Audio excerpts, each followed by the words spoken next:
if you're going to live to 180, you are going to be full of metals. Metals inhibit mitochondrial function. They lower your testosterone. They cause hair loss. They cause graying, and they cause cancer, as well as actually a whole bunch of other diseases. So you've got to lower your exposure to them, and you have to get rid of them as you live. Hi, I'm Kaya Perowit, one of the producers of the Doctor's Pharmacy podcast. Genetic variations make some people more prone to heavy metal toxicity. Some of us are very good at detoxifying, while others are not. In this mini episode, Dr. Hyman shares his personal experience with mercury poisoning in conversation with founder and CEO of Bulletproof 360, Dave Asprey. Let's listen in. There's compounds I write about called chelating agents that you can take with your food. When I eat sushi, you need the fat from fish. I take chlorella, which is a fractured cell wall. Chlorella will bind to the mercury in the gut, so you poop it out. But chlorella will not pull mercury out of your brain. So what you end up doing is over time, you lower the incidence of metal entering your body and you slowly remove what's in your body. And I talk about how to do that in the book. But if you don't know that metals matter and you're just going to eat the swordfish, can you measure how much metals you have in your system? And yeah, there's two ways in Superhuman that I write about. The gold standard is you collect urine and see what your body's excreting, with or without an agent that may cause you to release more. And then a more common and cheaper way, but less telling, is a hair test. And there's usefulness for both of those, but you can go to a functional medicine doctor and say, I'd like to do a heavy metals test. And they'll usually order a urine test for you. And it's very common to find elevated mercury and lead. Yeah. In fact, if you're over 40, you're probably going to find it. Yeah. So here let me just share with you as a practicing physician who, one, suffered from mercury poisoning. I had it too. And two, has treated literally tens of thousands of people with metal poisoning and have done tens of thousands of tests. And I would say it's probably one of the most ignored and underappreciated causes of chronic disease that doctors don't know how to think about, test, or measure. And personally for me, I lived in China and it got huge exposure to mercury. I don't have great genes at detoxifying. And it destroyed every system in my body. Yes. It destroyed my gut. I had diarrhea for years and bloating and pain. It destroyed my mitochondria. I developed chronic fatigue syndrome, and it was such an extreme version that my muscle enzymes were high. My CPKs were like 600. My liver was affected. My immune system was affected. I started developing rashes and sores all over.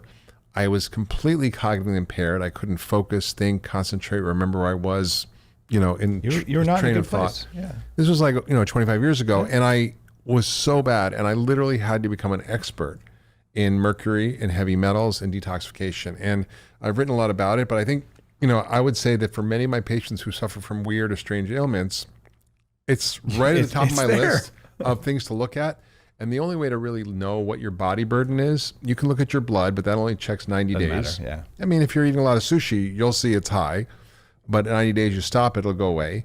You can look at your urine, but your urine also isn't going to be high unless there's a current exposure. So if you're in a lead foundry or you're eating tons of sushi, you might see a little bit of mercury. The only way to really look at your body burden is to do a challenge test where you take a pill, it's a chelator, and you collect your urine for 6 hours.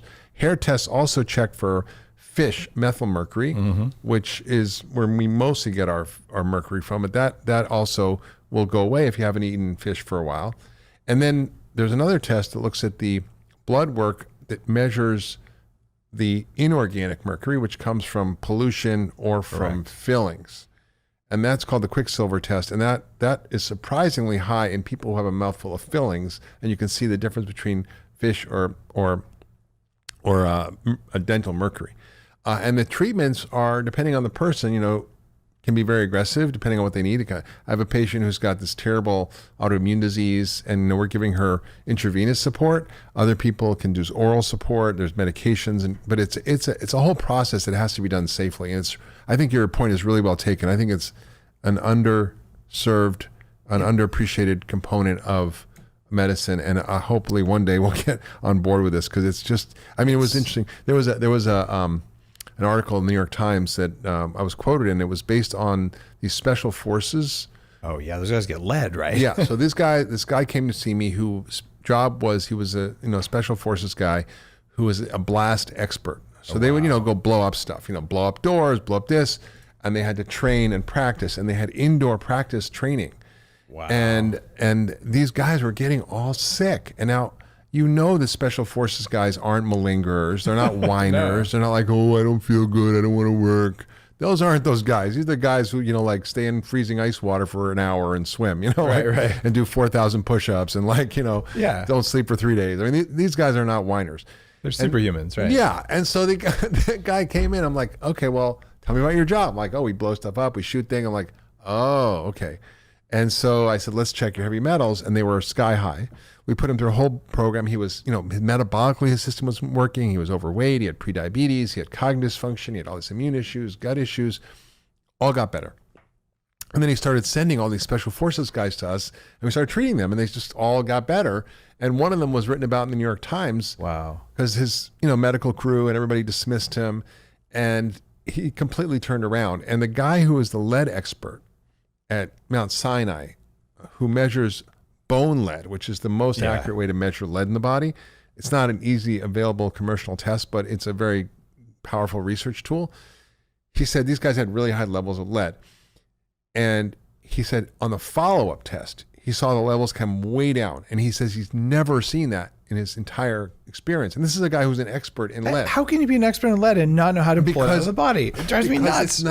Because it's not seen as a problem. Acute poisoning, yes. Chronic poisoning, no. And there's nothing you can, quote, do about it. It's just nonsense. And there's, in fact, an FDA-approved drug called DMSA. Yeah. It's designed for lead removal and actually removes mercury. So I think, for people listening, if you have any strange or weird ailments, if you have anxiety, depression, insomnia, autoimmune disease, gut issues, fatigue, cognitive issues, it may well be heavy metals. And you need to find a good functional medicine doctor to help you diagnose that. And you go to functionalmedicine.org or ifm.org, and you can find a practitioner who may know how to do this. I'm going to go a little bit broader than that. Go. If you are over 50 and you have not gone through a course of chelation, you are not doing aging right. You have to do this if you are alive in the modern world and you want to live to a highly functional old age. And the reason I say this is that the safe EPA limits for lead used to be 20 parts per million, and they cut it. It was 40. It was 40 to 20 to 10 to 5. To 5. And now they're finding even down to 1, they're seeing cognitive impairment in kids. Cognitive impairment and increased risk of cardiovascular disease. And now the people who are the experts in lead are saying, quote, there is no safe limit of lead. And if you are 40 or 50, you cannot be alive and not have a lead burden in your body. Yeah. You must remove it. And it's not that hard, especially if you're not really sick. It's not going to be a big deal. And it's so strange, Dave, because medicine just ignores this. But in the journal Circulation, which is one of the top cardiology journals, there was a paper a number of years ago that showed that if your lead level was over 2, which is, quote, within the normal limits, which, by the way, affects almost 40% of the population has this lead level, that your risk of stroke goes up 89%. Wow. The risk of a heart attack goes up 150%. The risk of death goes up from a heart attack 55%. And this is more than smoking or cholesterol or and it's like, well, why doesn't your cardiologist talk to you about this? So what are the basic tips if you're not going to get chelated? What are the basic tips for detoxifying? For detoxifying, not just metals, or you mean metals? No, metals. Like or it all works for everything, but how do you? One of my favorite compounds is glutathione. And you can increase glutathione levels by increasing vitamin C, by taking N-acetylcysteine. I manufacture a glutathione pill. You can get intravenous glutathione, lipoic acid. And you do IV glutathione at your clinics, right? Yeah. Yeah, and we do it at Upgrade Labs in LA for people to recover better. Alpha lipoic acid is another thing. Selenium can help. And zinc. Zinc can help. The natural chelator. Cilantro, but surprisingly, you want to take cilantro only after you've removed most of the metal from your body, because cilantro can actually move heavy metals into the brain, because it's one of the things that can also penetrate the blood barrier. So you go through and you say, I'm just going to build some of these in on a regular basis. And then you need fiber. You need to poop and pee and sweat. Shocking how those work. Yeah, metals are a real deal. And learning how to detoxify, learning how to upregulate mitochondria and fix them, learning how to cool off inflammation. These are the central strategies around healthy aging. When our bodies become toxic, every one of our systems can become affected. This is just one of the reasons why it's so important to eat clean, organic, plant-based foods and grass-fed meat.